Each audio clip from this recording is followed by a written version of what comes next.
Eternights is a good RPG that's so close to greatness. It has a lot of cool ideas and obvious inspirations from Persona, but a number of baffling design choices and some low production values hold it back from its true potential. Do you think we're the only survivors left?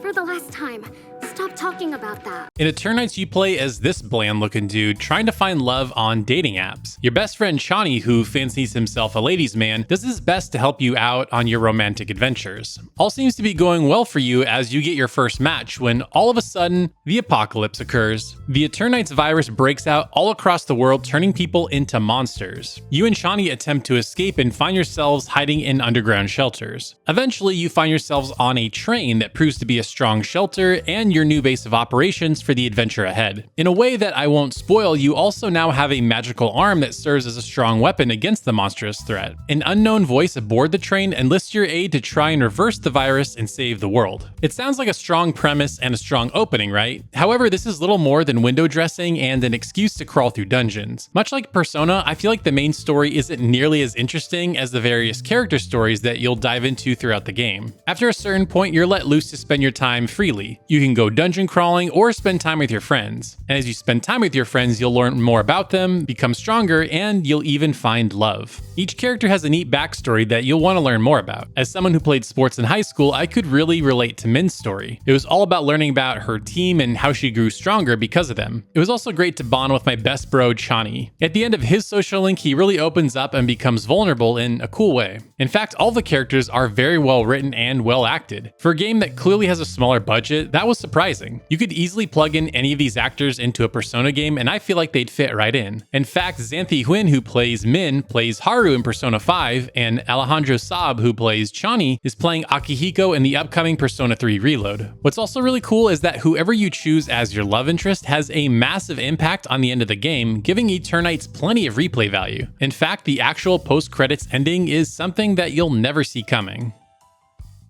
Yes! This spark will turn into a flame!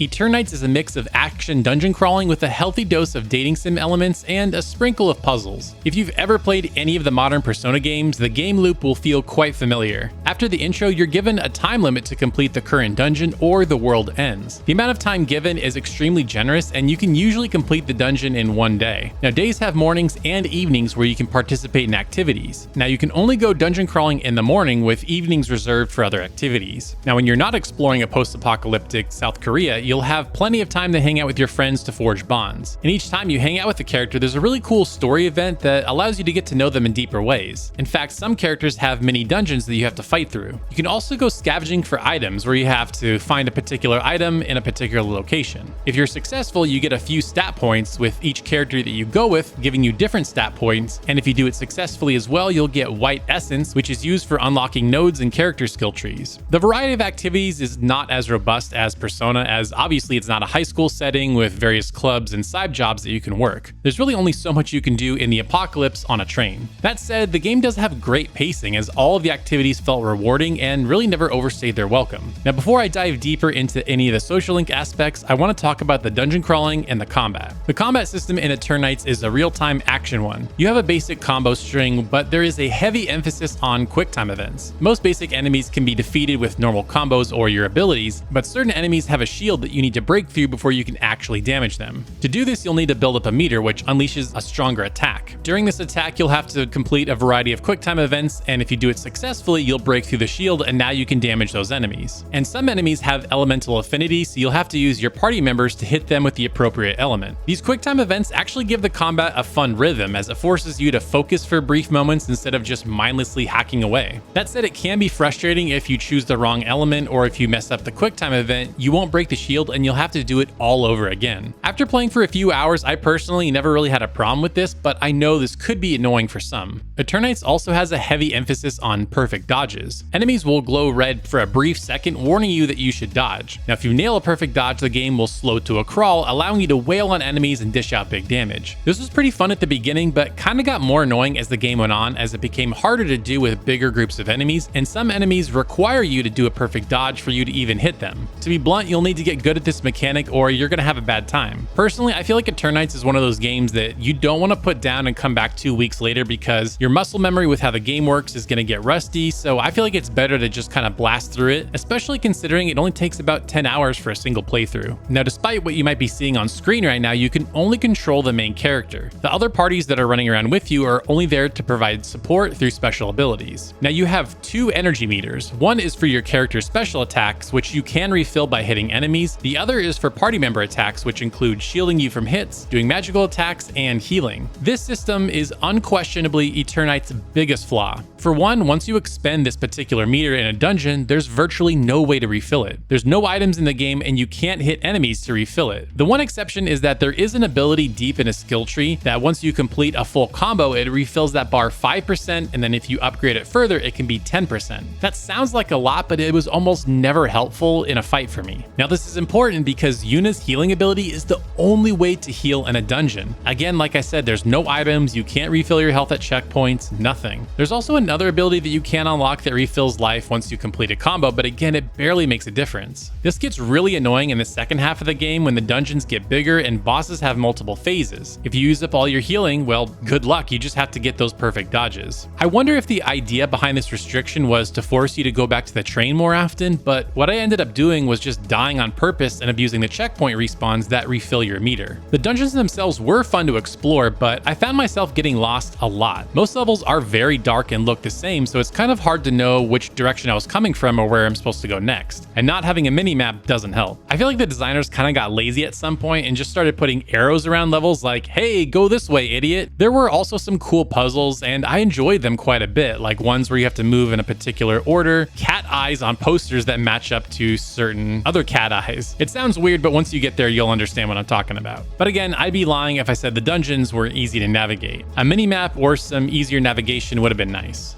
Now let's talk about the social aspect because I think that's where Eternights shines brightest. Now you have a relatively small cast of characters, only about 5 that you can grow your bonds with, but each one is so well fleshed out. You get to know their backstories and why they do what they do and how they ended up here. And some of them have really heartbreaking moments, while others have some really fun and sweet ones too. Of course, if you max out your bond level, you can hold hands with your sweetheart. But getting to know them isn't just for fun, it has major implications for the ending, which I won't spoil, as well as giving you boosts in combat. The higher your bond rank is, the more character abilities unlock and more stat boosts become available. I love this system because it felt so rewarding. No matter what I was doing, it felt like I was earning something. Now for me, I ended up choosing Yuna at the end, but Min was also super cute and I really enjoyed her story. In fact, I think I might go for a second playthrough just to see how her story finishes. Now, one last thing I want to point out was a bug in the combat. Now, I don't have any footage of this sadly, but I fell through the environment so many times, which ended up in a game over and I have to start the entire encounter over, which got really frustrating. Now, this seemed to be only in one area and it happened, like I said, maybe about half a dozen times, but otherwise the game was pretty bug free. Let's have a yacht date. Doesn't that sound romantic? Eternights certainly has a unique look with its heavy emphasis on pink and purple colors and dark lighting. Most environments and cutscenes have some sort of pink or purple tinge to them. At a quick glance, I think this game stands out in a really unique way, but upon closer examination, this style has some flaws. While the dark lighting creates a really cool mood, it can be really hard to see at times. I had to turn the brightness up on my screen more than once because I just couldn't tell where I was going. And juxtaposed against your arm's blinding light, it can be really hard to see what's going on in combat. Now, while the character designs are good, maybe outside of the bland protagonist, the actual in-game character faces don't look great. The darker lighting could have hid this, but the team decided to use the exact same character models for the lower third subtitles. To me, it just looks weird. If they were trying to do their own spin on Persona, they should have just gone all the way with it and done 2D character art instead. If you look in the menus, you can see the 2D character art and it looks great, and I feel like that would have worked much better. Here, in fact, I'll just fix it real quick. Perfect. The music is mostly subtle. You don't hear it a lot and it's not really in your face. For the most part, it's kind of mellow synth tracks. It's more mood building than anything else. It wasn't bad, it wasn't offensive, it was just fine, and I'm probably not going to be blasting the Eternights soundtrack on my next workout anytime soon. Eternights is the most 7 out of 10 game you can imagine, and I say that in the most positive way possible. It has a unique vibe, some really cool ideas, and a fantastic cast of characters, but it's held back from its true potential by some odd design decisions and production value issues. Flaws aside, I had a blast with Eternights. I really enjoyed the combat and getting to know all these fantastic characters. Granted, I'm a huge Persona fan and I'm a sucker for any game that tries to emulate its formula. After watching some fellow JRPG creators' reviews, I feel like I'm in the deep minority in liking this game, but if you're like me and enjoy Persona and want something a little different with an action twist, Eternights is totally worth a buy. At the end of the year, I could totally see this game ending up in my top JRPGs of the year list. Now, if you want to hear about other JRPGs still to come in 2023, be sure to check out this video right here. And special thanks to Reset Switch, Tyler Kuzawa, and the Miyazaki Man for supporting me over on Patreon. To get exclusive videos and other cool perks, consider supporting me over on patreon.com/thegaming shelf. Thank you so much for watching, and we'll see you next time.